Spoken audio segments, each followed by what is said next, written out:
10 ans dans l'ombre, 10 ans de silence politique, de défaite, de désillusion. En 2024, Navin Ramgoolam signe un retour que plus personne n'osait imaginer, un raz-de-marée, 60 élus, 0 pour l'adversaire. On ne pouvait pas faire autrement, on ne pouvait pas rater cette première année, parce qu'après 10 ans de MSM, dans des conditions que l'on connaît, sur lesquelles on n'a pas besoin de revenir en arrière, on ne pouvait pas faire pire que le MSM. Ça, c'était pas impossible, hein. On avait touché le fond, on ne pouvait que remonter.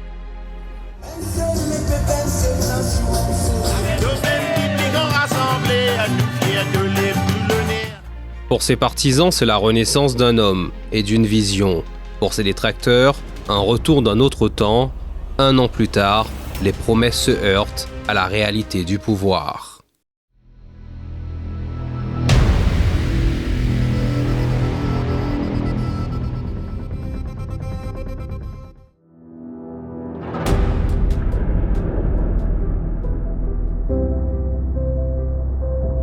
Pareil que moi, sous l'Ancien Régime, nous encore pas capables de donner des bouts.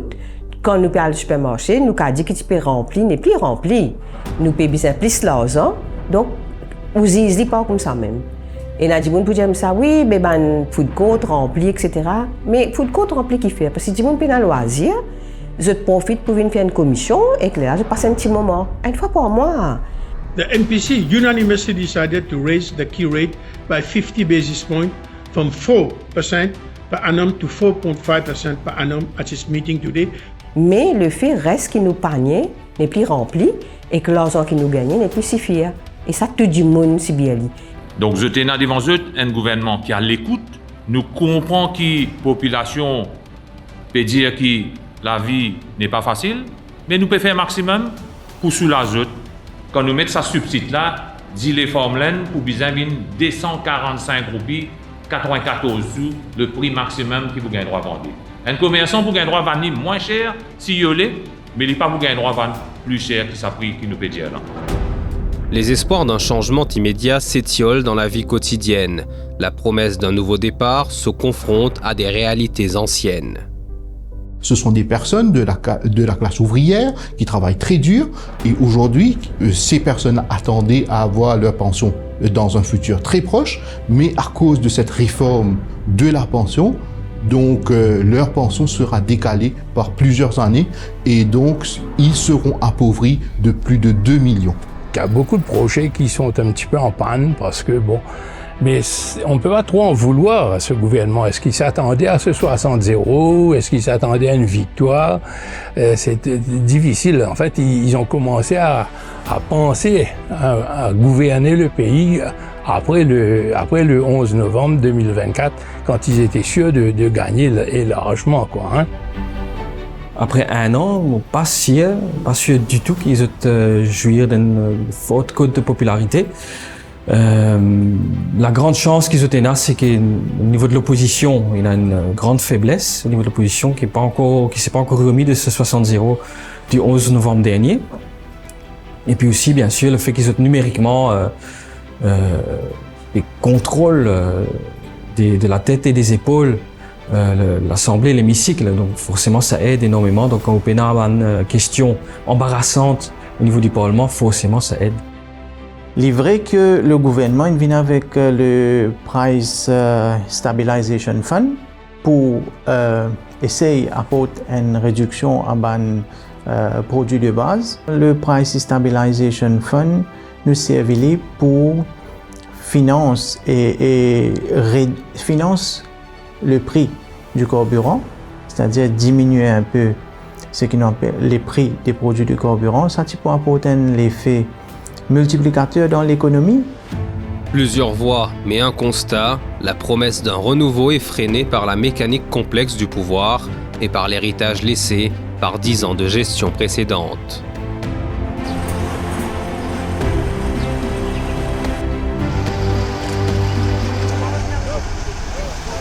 Mafia, pas pour réfléchir face de monde. Jamais encore. C'était quoi la SST? La SST, à un certain moment, était devenue l'arme de répression. C'est devenu un symbole, je vais bien peser mes mots ici, c'était devenu un symbole d'une milice à la solde de l'État pour éliminer les opposants qui avaient osé défier le régime. Aujourd'hui, on regagne la liberté.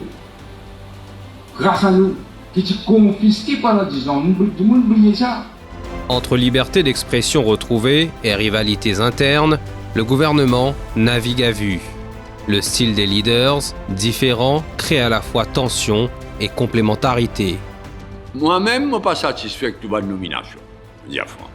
Gagner des élections, c'est relativement facile. Il suffit d'être plus démagogue que son adversaire et on est élu brillamment 60-0, pas avec chiffre, 60-0, Z accent aigu, ROS. Hein. Et donc, après, il faut gouverner. Il faut gouverner, on ne gouverne pas seul. C'est pas les 60-0 qui gouvernent, c'est pas les 25 ministres, c'est la fonction publique. Ce sont des fonctionnaires, cette armée de fonctionnaires qu'il faut savoir apprivoiser. Nous connaissons que le gouvernement aussi fait mettre l'emphase sur l'artificial intelligence, sur la nouvelle technologie. Je pense que l'important que nous commençons, c'est un bon début, mais nous sommes capables de construire davantage et alloquer plus beaucoup de ressources pour nous capables de moderniser nos secteurs publics. Si nous prenons le même mindset que nous tenions auparavant, nous trouvons que le monde peut moderniser. Nous avons l'artificial intelligence qui peut dominer dans tous les secteurs maintenant. Alors la transformation peut être nécessaire pour Maurice.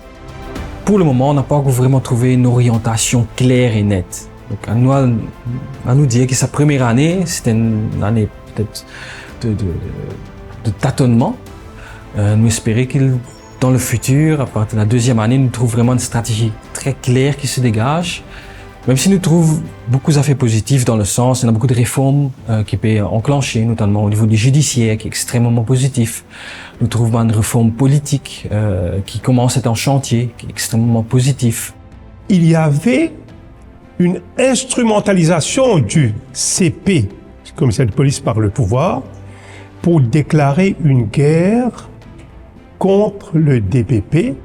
On voit maintenant que ces deux institutions fonctionnent avec plus d'indépendance et qu'ils donnent plus de confiance aux gens. C'est comme dans une entreprise, hein, c'est quand le nouveau chef arrive, il faut qu'il s'habitue un peu au contexte. Il ne peut pas arriver à faire son grand noir comme si l'entreprise dépend de lui. Hein. C'est les anciens qui font marcher la baraque. Al regarde toute bonne vidéo qui te dit, toute bonne promesse qui était avant, dit à nous avant l'élection. Al faire votre propre mea culpa devant la vidéo là. Al guetter qui te dit avant et qui te peut faire à cette là. Qui s'en a nous besoin demander pour être à l'écoute de ce petit peuple là. Vous comprenez? Nous peinons. Donc arrête de faire force avec du monde. Arrête de promettre avant, arrête de cause mentir avant, après. Ou continuer à faire pleurer là. Ce qui nous peut trouver jusqu'à présent, une réforme qui nous peut faire, c'est une réforme qui est nécessaire. Nous va trouver nous demain dans une situation très difficile et surtout quand nous connaissons nous jeunes, nous la tête qui peut souffrir et si jamais il y a une sanction parce que nous ne pouvons pas mener la corrida parmi nous. Mais en même temps, nous trouvons qu'il y en a beaucoup à faire. Beaucoup de réformes à faire, mais il y en a beaucoup à faire. Nous toujours besoin de mettre la clé pour payer nos fitness. Nous toujours, il y a les autres démarches administratives, par exemple, un petit business, pour y aller prendre un loan, il a besoin d'une pledge, d'une sécurité. Et en même temps, il a besoin de faire beaucoup de démarches administratives pour les capables d'expandre, grandir.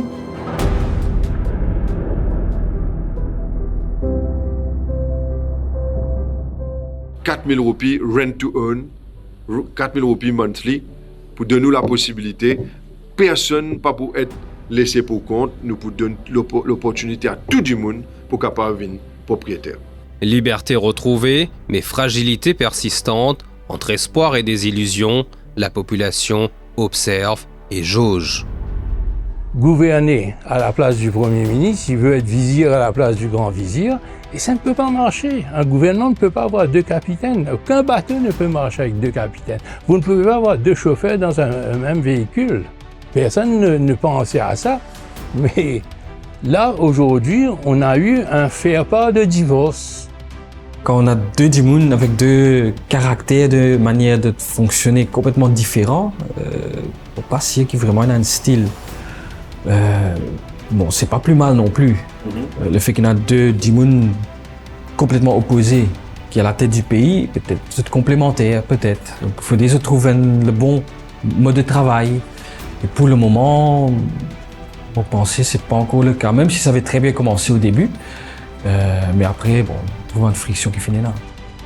Mais là, d'après ce qu'il m'a pu comprendre, nous tout peut comprendre là, quand on sortit dans sa réunion depuis le bureau Premier ministre, comme si c'est la goutte d'eau qui nous fait déborder de vase. Nous d'accord là.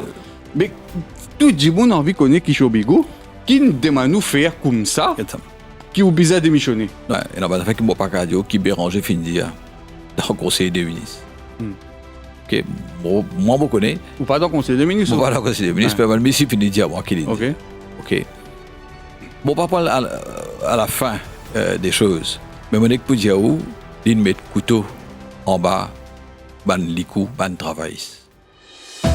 Chaque décision est un équilibre fragile entre ambition individuelle et impératif collectif. En 1982, il gagne 60 sièges. En 1983, il gagne 42 sièges. En 1987, il gagne 39 sièges. Et en 1991, il gagne 57 sièges. Ça coûte gouvernement cassé et bien fait élection anticipée. Ça coûte les faits.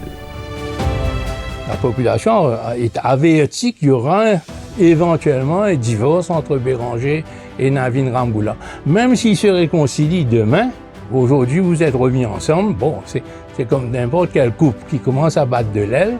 Un jour ça va, on se raccommode, après un deuxième jour, deuxième crise, après un jour il y a la goutte d'eau qui déborde du vase et c'est la rupture. Si c'est pas aujourd'hui, ce sera demain. Aujourd'hui, dans l'Alliance, ça des partis-là, je vais marier Piqué et je dis pour construire l'île Maurice l'an 2000. Peu importe s'ils arrivent à se réconcilier, à s'arranger, etc., ils ont mis un grain de méfiance dans la tête des Mauriciens et ils vont le payer très cher. Si on n'agit pas face à une situation pareille, on est complice de tout ce des décisions qui sont prises. Donc je ne veux pas être complice, je ne veux pas être complice de cette mauvaise décision. Alors, comme citoyen responsable, j'ai la responsabilité, comme tout le monde, nous avons la responsabilité d'agir. Nous, les dirigeants, premièrement, vous êtes assez grands, vous êtes assez matures, et vous avez aussi la sagesse pour capable comprendre premièrement l'attente de la population et également pour capable comprendre que tout conflit est une solution dans la communication. C'est-à-dire qu'il y a plus de communication entre les parties concernées pour être capable d'accorder quelque part le violon et travailler dans l'intérêt de la population. Parce que Maurice, bizarre, c'est qu'il nous appelle la stabilité. Et c'est à travers la stabilité qu'au cours des années, Maurice est capable de faire progrès. C'est les affaires que nous oublions de demander avant l'élection. Est-ce que ce changement-là est pour le meilleur ou pour le pire? Actuellement, là, dans 1 an, moi, je trouve pour le pire. Tout encore dans les temps, on a 4 ans devant eux. De grâce, retourne nos pensions. Retourne nos pensions, tout le monde pour happy. Et na casse. Vous avez des produits qui sont importés par des commerçants locaux, se vendent à moins cher que les produits qui sont importés par les STC. Comment vous justifiez cela? C'est juste que ces produits-là ont été subventionnés, des gros capitals ont été subventionnés, alors qu'on demande au petit peuple de partir à la caisse. Entre promesses et réalité, le fossé reste visible. On espérait qu'avec l'âge, nos dirigeants politiques auraient été plus sages, mais enfin là, je suis obligé de dire c'est plus Paul Béranger que j'ai en cible, parce que Navin Ramgoolam n'y est pour rien. Il n'a rien à se reprocher, il a son style de vie, on le connaît. Si aujourd'hui Béranger dit que je ne savais pas que Ramgoolam était comme ça, personne ne va le croire. Hein. Ramgoolam est quelqu'un qui prend son temps pour prendre ses décisions. Ça, c'est connu. C'est pas aujourd'hui que ça se manifeste. Son père était comme ça. On était avertis. Par contre, nous savons que Béranger, chaque fois qu'il y a eu des cassures, il y a eu un problème avec lui. C'est qu'il n'a pas accepté l'autorité du Premier ministre. L'économie, le social, la justice, la gouvernance, un premier bilan à chaud, fragile, contrasté. 1 an, 60 élus, une majorité historique, et pourtant les équilibres restent fragiles. Le changement promis se heurte à la lenteur des institutions et aux ambitions personnelles. Qui fait encore 100 000 personnes qui sont dans l'extrême pauvreté, dans la case. Gandhi dit où roti capral makan, ça 3 affaires là si vous réussissez ça mandi moun la gagner, connaît contenu tu peux être aujourd'hui. Le tourisme aux Maldives rapporte plus de 3 milliards de dollars, un surplus de 3 milliards de dollars quand vous comparez le tourisme mauricien. On aurait dû revoir notre secteur touristique. Donc ce sont des choses qu'on aurait pu faire pour fructifier l'économie et faire en sorte à ce que la pension soit quelque chose de soutenable. L'institution d'une cour d'appel séparée de notre Cour suprême. Vous réalisez que ce sont les mêmes juges qui siègent et en appel et en première instance. C'est une aberration qui est intolérable en cette ère nouvelle. Il y a l'introduction du Police and Criminal Evidence Bill. Encore une fois, pour venir, une fois pour toutes, gérer, dépoussiérer, en finir avec la question de Provisional Charge, sur lequel il y a eu des abus pas possibles. Last but not least, l'introduction du Freedom of Information Act. Dieu sait combien d'articles j'ai écrit, enfin j'y ai cru aussi, j'ai écrit sur le sujet. Le pouvoir d'achat, il commence à faire quelques efforts, il mettre au point un fonds national pour essayer de stabiliser les prix. Mais peut-être que pour le moment c'est encore trop peu, et nous espérons que dans la deuxième année, pour vraiment arriver à une vitesse de croisière. Du moins, c'est ce qu'on espère pour le peuple, pour le pays. Hein. La population fait voter un gouvernement pour qui ait une certaine prospérité. Alors, nous pensons que les mesures que le gouvernement peut mettre en place, les faire en sorte que la population bénéficie de ça et est capable de créer un environnement propice pour l'économie capable de continuer à progresser.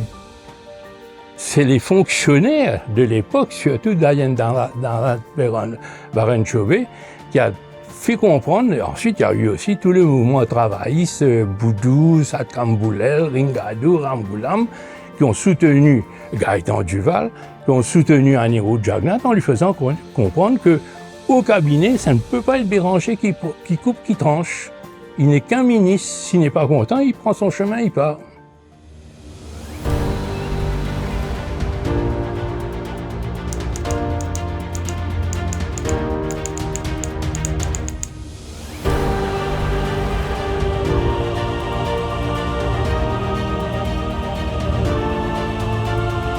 Laissons le temps juger et les Mauriciens observer.